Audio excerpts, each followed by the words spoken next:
아 글쎄 안 들려 들을 뉴스 없어 아무 뉴스도 귀에 들어오지 않아 듣고 또 들어도 들을 뉴스 없어 만든 게 이 프로야. 이동영의 뉴스 정면승부. YTN 라디오 이동의 뉴스 정면승부 3부 시작합니다. 의사 국가고시 실기시험이 오늘 예정대로 실시됐죠. 응시율은 14%였습니다. 이미 두 차례 연기한 시험인 만큼 정부는 추가적인 기회 제공은 없을 것이라며 단호한 입장을 표시했고요. 그러나 의협은 의대생 국가시험 구제 없으면 합의를 파기하겠다 또 이러고 있습니다. 국회 보건복지 간사 맡고 있는 더불어민주당 김성주 의원 연결해서 여당 입장 들어봅니다. 의원님 나와 계십니까? 예. 반갑습니다. 김성주입니다. 예. 먼저 국시 거부한 의대생들 구제책 이후에라도 마련해야 된다고 보십니까? 어떻습니까? 참으로 안타까운 일입니다. 예. 그 정책의 일관성을 유지하는 정부의 입장이나 예. 또 공정성과 형평성을 요구하는 국민들의 감정을 좀 고려해야 되는 좀 어려운 상황입니다. 예. 당연히 미래 의사 선생님이 되실 의대생들이 시험을 보고 의사길을 갈 수 있도록 하는 게 지극히 당연하겠습니다만 지금 현재 상태는 굉장히 좀 어렵게 돼 있는 건 사실입니다. 예. 정부 입장은 뭐 법과 원칙, 규정이라도 있을 테고요. 또 이게 또 잘못된 선례로 될 수 있어서 다른 직능단체에서도 다 이렇게 시험 같은 거 밀어달라 이렇게 하면 또 그때 또 난감해지기 때문에 네. 여러 가지 입장이 있을 텐데 지금 국시원장은 의대생들이 응시 의사를 밝히고 보건복지부가 시험을 보라고 하면 국시원은 준비를 해야 된다라고 했단 말이죠. 그러면 이건 약간의 네. 여지를 둔 게 아닌가 이런 생각도 드는데요. 예, 이 시험을 실제로 주관하는 국시원 입장에서는 또 올해 안에 시험을 마무리해야 된다고 하는 그런 입장. 또 예. 우리 원장님도 의대 교수 출신이신 걸로 제가 알고 있거든요. 예. 그 후배들을 아끼는 입장에서 그런 말씀을 하신 걸로 이해합니다. 그런데 예. 우리 윤석 원장님도 말씀하셨다시피 의대생들이 먼저 결단해야 된다. 이런 거거든요. 그러니까 예. 구제 방안을 의협에서 얘기하는데 시험 본다고 의대생들이 신청을 해야지 구제를 할 텐데 예. 신청 기간을 연장하고 시험 일정도 연기해 줬는데 신청을 안 해서 생긴 문제 아닙니까? 예.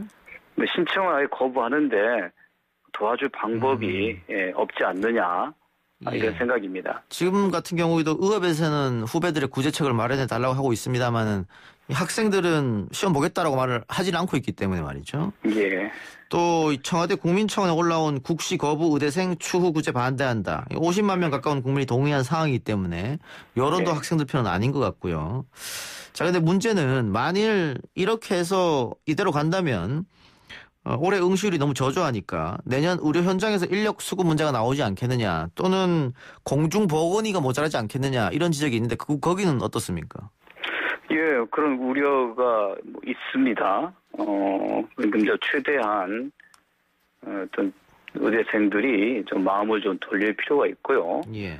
또 의협이나 또 전공의 단체, 또 의대 교수님들께서도 학생들의 좀 마음을 돌릴 수 있도록 노력을 해야 될 거 생각합니다. 정부나 여당도 그런 차원에서 필요한 게 있다고 하면 나설 수 있습니다.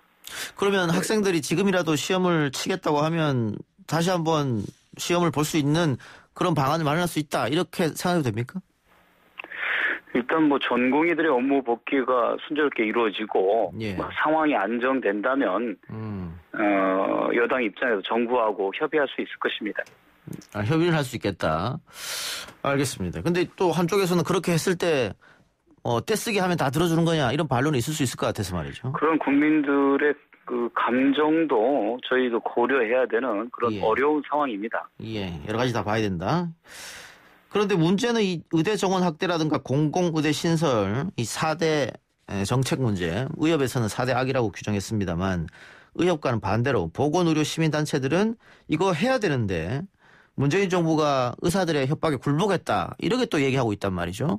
그러면 앞으로 이걸 어떻게 할 것인가? 지금 협상안을 보면 재논의한다고 했는데 그 재논의 안에 의사들이 들어오기 때문에 들어와서 당연히 반대할 거 아니겠습니까? 제대로 안 될 것 같은데 그러면? 일단 저희가 이제 이번에 그 의협하고 민주당이 또 복지부와 의협이 서로 협상을 통해서 합의에 이르게 된 가장 큰 배경은 아무튼 코로나 위기를 같이 힘을 모아서 극복해 나가자라는 거고요. 그리고 이 과정에서 어떤 그 의사 표시와 집단 행동을 했다고 해서 그 어느 누구도 다치는 것은 원하지 않는다. 이런 생각에서 서로 일치한 겁니다. 그리고 이 사태가 좀 진정이 좀 되면 협의체를 만들어서 정말 원점에서 모든 것을 다시 논의하겠다 이렇게 서로 합의한 건데요. 일단 정책에 대해서는 복지부가 의협과 대화를 계속 해나갈 거고요. 그다음에 이미 국회에 법안이 제출되어 있는 사안들, 예를 들어서 공공의대 설립이라든가 지역의사제 도입과 같은 사안은 국회가 논의의 중심이 돼야 된다는 겁니다.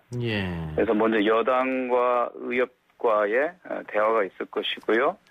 그다음에 국회에 현재 여야 원내대표가 합의한 특위를 둬서 의협뿐만 아니라 광범위한 이런 단체들과 전문가들과 같이 대화를 나누는 방안이 있을 수 있을 것입니다. 이렇게 다각적으로 대화를 하면서 결론을 내리는 그런 게 필요해 보입니다. 그런데 코로나19 상황이 안정된 뒤에 협의체를 통해 논의하겠다. 이게 협의사항 내용인데 코로나19가 언제 안정될지 잘 모르겠고요. 만일 내년으로 넘어간다면 내년은 또 이 대선 국면으로 접어드는데 그렇게 되면 이게 또 흐지부지 되는 거 아니냐. 결국은 정부가 내놓은 4대 정책이. 그렇지는 않을 것입니다. 이제 코로나가 뭐 안정된다라고 얘기하는 것은 확산세가 좀 주춤해질 때 생각하는 거고요. 그 어느 쪽도 이거를 무한정 미루는 것이 서로에게 도움이 되지 않기 때문에 어떤 안정이 되면 빠른 시기 내에 논의를 시작하는 거를 서로 염두에 두고 있습니다. 뭐 저희가 코로나가 종식될 때를이라고 표현하지 않았기 때문에 가급적이면 빠른 시간 내에 논의에 들어가는 것을 진행하려고 생각합니다. 그럼 뭐 정기 국회 안에도 가능한 부분입니까? 아니면 일단 내년 넘어간다 이렇게 봐야 됩니까? 저는 뭐 개인적으로는 빠르면 빠를수록 좋다. 이 논의가 무슨 어제 오늘 시작된 게 아니고 뭐 몇 년 동안에 계속 서로 간에 입장을 가져왔기 때문에 지금 현재 정부 정책의 유효성에 대한 반대 의견을 제출한 거지 않습니까? 그래서 정말 이 정부 정책이 공공의대를 설립하는 이런 정책이 공공의료 강화에 도움이 안 되는 건지 이걸 다시 한번 원점에서부터 볼 수 있을 거고요. 또 의협 등이 주장하는 반대 논리가 과연 타당성 있는 거냐, 그야말로 자신들의 이해관계를 위한 거냐, 국민들의 건강권을 위한 거냐, 이것도 원점에서부터 따져볼 필요가 있다고 생각합니다. 지금 의사단체가 파업 중단 조건으로 건정심위원을 늘려달라 이렇게 요구한 걸로 알려져 있는데요. 이게 건정심이 의료 공급자 8명, 가입자 대표 8명, 그리고 공익대표 8명인데 지금 의사단체에서 요구하는 것은 공익대표 8명이 빠지고 의료 공급자를 더 넣어달라 이런 이야기입니까? 뭐 오래된 주장인데요. 이 건정심 구조에 대해서는 뭐 다 불만이 많습니다. 참여하는 주체들이. 자기들의 목소리를 더 많이 반영하고 싶은 그런 의도라고 보이는데요. 의협도 현재는 다른 의료단체는 1명씩 참여합니다. 현재는 2명이 참여하고 있습니다. 이거를 좀 더 늘려달라 이거나 아니면 아예 구조를 바꿔서 뭐 1대1 구조로 해달라 뭐 이런 요구들을 그동안에 해왔습니다. 근데 그 부분은 훨씬 더 복잡한 이해관계가 얽혀있는 문제라서 또 정부가 의협하고 협의하기로 했으니까 논의 결과를 아마 지켜봐야 될 것 같습니다. 의원님 오늘 그 아침에 라디오 인터뷰 가지고 지금 의협에서는 합의를 깬 것이다 이렇게 강력 반발하고 있던데 이 이후에 의협 쪽이랑 이야기를 나눠보셨습니까? 글쎄 좀 의협이 좀 의사단체로서 너무 좀 강경한 발언들을 계속 하는데요. 예. 지금 서로 간에 타협을 했고 그 부분에서 상당히 정부와 여당이 양보한 겁니다. 예. 그리고 협상이 좀 진행 중인데요. 예.